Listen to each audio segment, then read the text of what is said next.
أعوذ بالله من الشيطان الرجيم بسم الله الرحمن الرحيم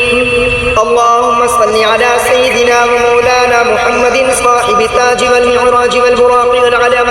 دافع البلاء والوباء والقحط والمرض والألم اسمه مكتوب مرفوع مشفوع منقوش في اللوح والقلم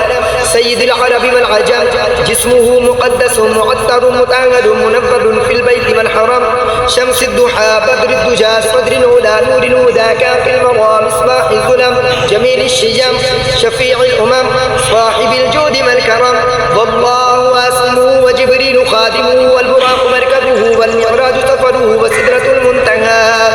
وسدرة المنتهى مقامه وقاب قوسين مطلوبه والمطلوب مقصوده والمقصود موجوده سيد المرسلين خاتم النبيين شفيع المذنبين انيس الغريبين رحمة للعالمين راحة العاشقين مراد المشتاقين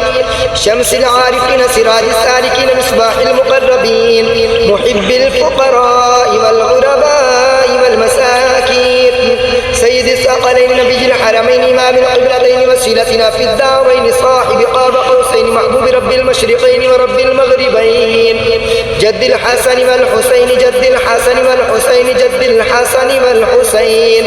مولانا ومولى الثقلين أبي القاسم محمد بن عبد الله نور من نور الله يا أيها المشتاقون بنور جماله بلغ العلا بكماله كشف الدجى بجماله حسنت جميع خصاله صلوا عليه وآله وأصحابه وسلموا تسليما كثيرا كثيرا كثيرا آمنت بالله صدق الله العظيم.